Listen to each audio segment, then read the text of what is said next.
Ito, ang latest weather update.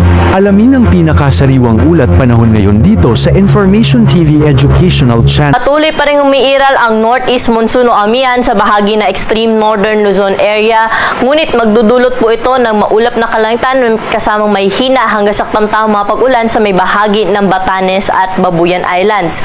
Samantala, easterlies naman nakakaapekto sa nalalabing bahagi pa ng ating bansa, na kung saan makikita nga natin dito sa ating satellite imagery na may dala po itong mga kaulapan na magdudulot ng mga kalat-kalat na mga pag-ulan, mga pagkidlat at pagkulog sa may Eastern Visayas, pati na rin po sa bahagi ng Bohol, buong bahagi ng Mindanao at sa may Palawan area. Kaya doble ingat pa rin po sa ating mga kababayan dyan dahil sa mga tsansa ng mga pag-ulan ngayong hapon hanggang mamayang gabi. Samantalang dito po sa atin sa Metro Manila, pati na rin po sa ibang bahagi ng ating bansa ay generally fair weather condition po inaasahan natin o bahagyang maulap hanggang sa maulap na kalangitan yung ating mararanasan ngayong gabi, na kung saan kung may mga pag-ulan man po ay mga panandalian lamang at mga light rains, light to moderate rains lamang po yung inaasahan natin. Samantala, wala tayong minomonitor na low pressure area o bagyo na posibleng makaapekto sa ating bansa for the next 2 to 3 days. At para po sa magiging lagay na ating panahon bukas, dahil pa rin sa amihan ang bahagi ng Batanes at Babuyan Islands ay patuloy na makakaranas ng makulimlim na panahon na may kasama may hina hanggang sa katamtaman ng mga pag-ulan.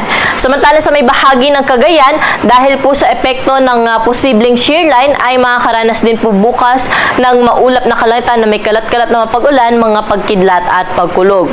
Pero dito po sa atin sa Metro Manila, pati na rin sa ibang bahagi pa ng Luzon, wala naman po tayo naasahan na malawakang mga pag-ulan bukas, kaya magpapatuloy yung ating naranasan na lagay ng panahon na maaliwalas sa umaga hanggang tanghali, pero hapon at gabi, kukulimlim po yung ating panahon at may tsansa na mga panandaliang buhos ng pag-ulan.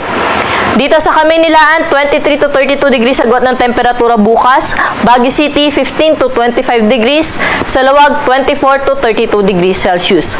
Sa bahagi ng Tugigaraw, 23 to 31 degrees agwat ng temperatura bukas.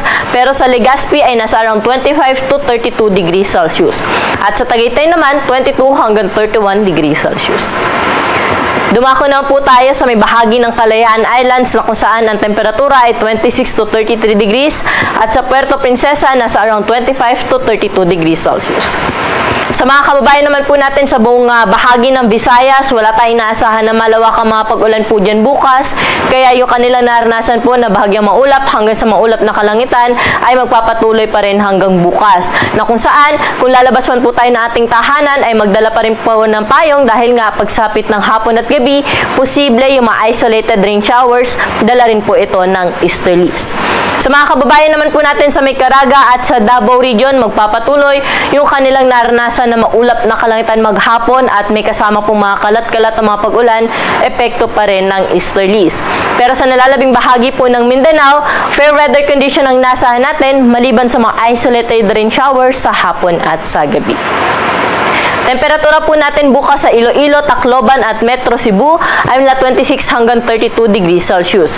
Pero sa bahagi po ng Cagayan de Oro, 25 to 32 degrees, 24 to 32 degrees naman sa Metro Davao at may kainitan sa may Zamboanga, aabot sa 34 degrees ang maximum temperature.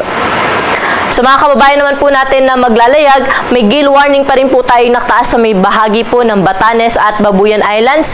Hindi pa rin po pinapayagang pumalaot dyan yung ating mga kababayan, mga isda, pati na rin yung may maliit na sasakyang pandagat dahil sa inaasahan nating malalaki at matataas na mga pag-alon, posibleng umabot sa 4.5 meters ang wave height.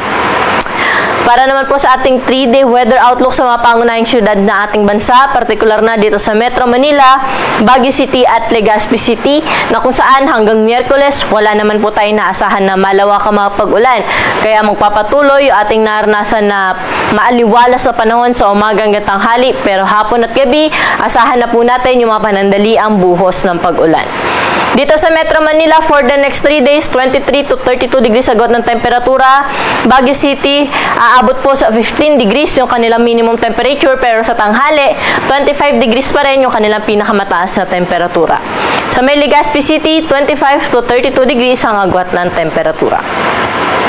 Sa mga key cities naman po natin sa Kabisayaan, Metro Cebu, Iloilo at sa Tacloban City, wala rin tayo inaasahan na malawakang mga pag-ulan for the next 3 days maliban sa mga thunderstorms sa hapon at sa gabi. Metro Cebu, 26 to 32 degrees agwat ng temperatura for the next 3 days. 26 to 32 degrees din sa may Iloilo at sa Tacloban ay 26 hanggang 33 degrees Celsius. Dito na po tayo sa bahagi ng Mindanao na kung saan sa may Metro Davao dahil po sa posible epekto ng Intertropical Convergence Zone in the coming days ay magiging maulap po ang kanlangtan nila hanggang Miyerkules at may mga kalat-kalat po yan ng mga pag-ulan, mga pagkidlat at pagkulog. Pero sa bahagi po ng Cagayan de Oro at Zamboanga City, mananatiling maaliwalas po yung panahon. Kung may mga pag-ulan man ay isolated cases lamang po ito madalas sa hapon at sa gabi. Cagayan de Oro, 24 hanggang 32 degrees agwat ng temperatura. Sa may Zamboanga ay 24 to 34 degrees Celsius. At ang araw po natin dito sa Kamaynilaan ay lulubog sa 5:24 ng gabi at muli po itong sisikat bukas na 6:01 ng umaga.